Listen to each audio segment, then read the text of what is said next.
Hello नमस्कार. तर आज आपण CTT आणि महा-TTसाठी प्रिव्हियस इयर क्वेश्चन बघणार आहोत. चला वेळ न घालवता पटकन आपण सुरुवात करूया.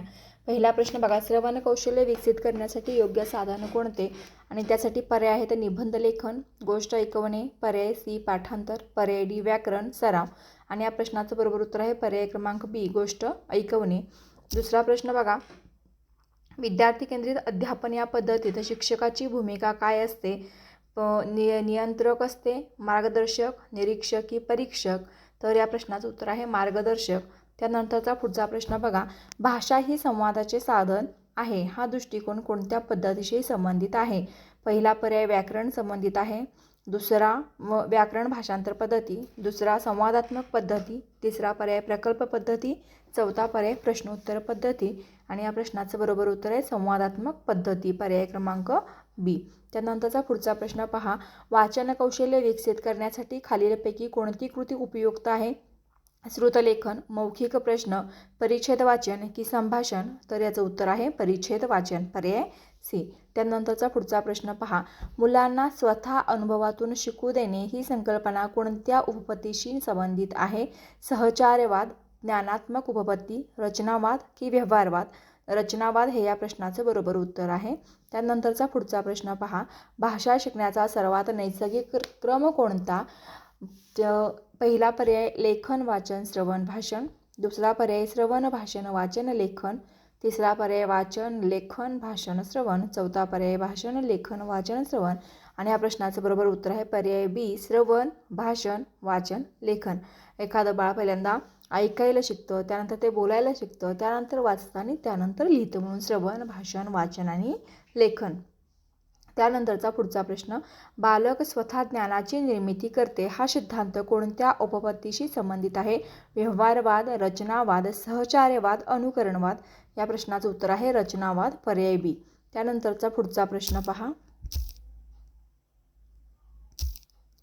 विद्यार्थ्यांच्या चुका शिक्षकाने कशा पाहाव्यात? पर्याय A शिक्षा द्यावी, पर्याय B दुर्लक्ष करावे, पर्याय C शिकण्याची प्रक्रिया मानावी, पर्याय D पालकांकडे तक्रार करावी? बरोबर उत्तर आहे पर्याय C शिकण्याची प्रक्रिया मानावी. त्यानंतरचा 9वा प्रश्न आहे, खालीलपैकी कोणते श्रवण कौशल्य वाढवते? पर्याय A निबंध लेखन, पर्याय B गोष्ट ऐकणे, पर्याय C व्याकरण सोडवणे, पर्याय D पत्रलेखन? याचं बरोबर उत्तर आहे गोष्ट ऐकणे, पर्याय B. त्यानंतरचा पुढचा प्रश्न, करून शिकणे ही संकल्पना कोणाशी संबंधित आहे? पर्याय A जॉन डुई, पर्याय B पावलाव, पर्याय C स्किनर, पर्याय D थर्नाडे? याचं बरोबर उत्तर आहे जॉन डुई, पर्याय A. त्यानंतरचा पुढचा प्रश्न, समानार्थी शब्द ओळखायचा आहे. पर्याय आनंद दुःख, जल पाणी, मोठा लहान, दिवस रात्र? तर याचं बरोबर उत्तर आहे जल पाणी. त्यानंतरचा पुढचा प्रश्न, विरुद्धार्थी शब्द ओळखा. काळा पांढरा, नदी पाणी, शाळा विद्यार्थी, पुस्तक पान, काळा पांढरा? याचं बरोबर उत्तर आहे. भाषेतील 4 मूलभूत कौशल्यामध्ये कोणता समाविष्ट नाही हे ओळखायचं आपल्याला. नाही असं विचारले, पर्याय बघा श्रवण भाषण गणना लेखन, गणना, पर्याय C या प्रश्नाचं बरोबर उत्तर. त्यानंतर विद्यार्थ्यांना गटामध्ये शिकवणे कोणत्या अध्यापन पद्धतीत येते? व्याख्यान पद्धती, समूह अध्यापन, भाषांतर पद्धती की प्रात्यक्षिक पद्धती? पर्याय B समूह अध्यापन. त्यानंतरचा पुढचा प्रश्न, अपठित गद्य विद्यार्थ्यांच्या कोणत्या कौशल्याची चाचणी घेते? वाचन आकलन, पर्याय B लेखन, पर्याय C भाषण, पर्याय D हस्ताक्षर? बरोबर उत्तर आहे A वाचन आकलन. विद्यार्थ्यांनी सक्रिय सहभाग घेणे हे कोणत्या अध्यापनाचे वैशिष्ट्य आहे? पर्याय शिक्षक केंद्रित, पर्याय B विद्यार्थी केंद्रित, पर्याय C पारंपरिक, पर्याय C पाठांतर आधारित? बरोबर उत्तर आहे पर्याय B विद्यार्थी केंद्रित. त्यानंतरचा पुढचा प्रश्न आहे, ब्लूम्स टेक्सॉनॉमी मध्ये सर्वात उच्च स्तर कोणता? ज्ञान, आकलन, उपयोजन, सृजन? याचं बरोबर उत्तर आहे पर्याय क्रमांक D सृजन. त्यानंतरचा पुढचा प्रश्न आहे, भाषा ही कौशल्याधारित प्रक्रिया आहे याचा अर्थ काय?